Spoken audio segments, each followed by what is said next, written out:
January 3rd, 2026, around 2 in the morning, in a heavily curtained room in Florida, with only screens lighting the dark room, sat the most powerful man in the world in front of those screens.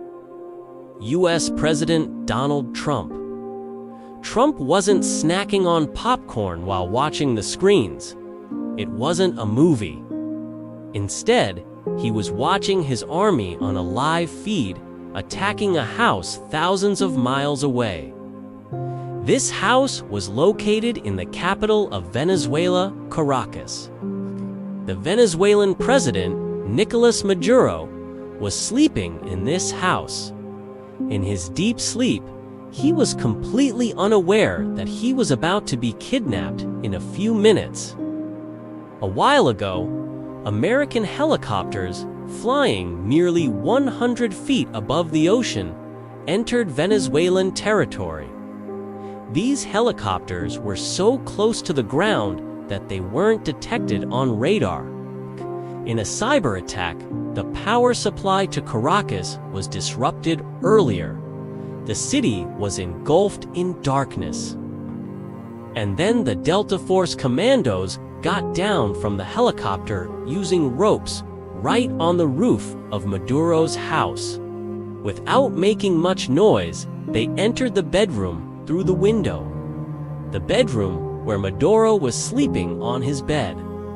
Nero woke up, and he tried to escape to his steel-reinforced safe room. The commandos chased after him. He reached the door, but couldn't close it. The soldiers caught up to him before that.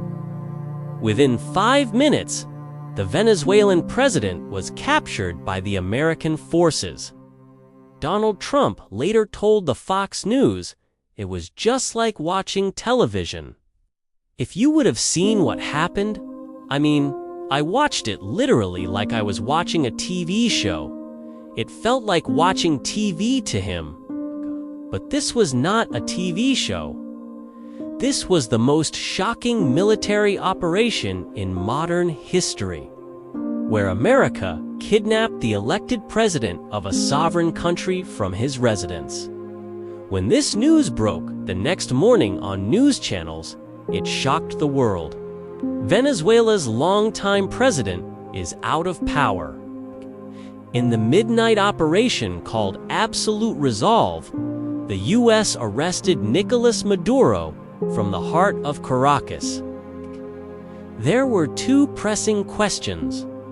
First, why did America do this? And second, is it this easy for America to kidnap the president or prime minister of another country?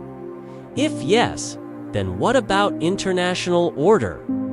Does every country have to live in this fear from now on? Friends, this operation to capture a sitting president wasn't accomplished overnight. The planning began months ago. When the world believed that everything was normal in Venezuela, in August 2025, the CIA had secretly sent a small team to Venezuela. This team was tasked with tracking Maduro's movements. Where does he live? Where does he travel? What does he eat? What does he wear? And even details of his pets. Everything was tracked. Apart from this, the CIA had a source working within the Venezuelan government. This insider was sharing information about Maduro's exact location and movements with America. It sounds quite simple, but in reality, this was a dangerous mission. CIA team did not have any diplomatic cover. Had they been caught, America could not have done anything officially. Just like how it's shown in the movies, the ground was being prepared for the operation. They were waiting for a trigger.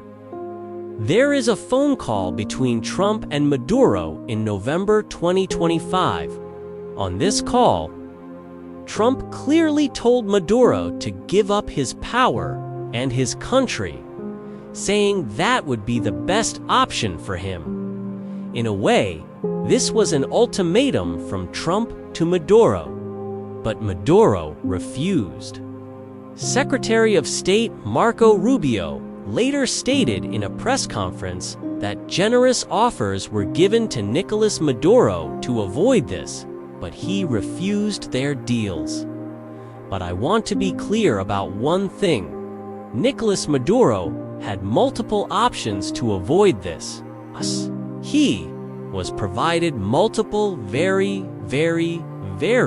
generous offers and chose instead to act like a wild man, chose instead to play around. And the result was what we saw tonight.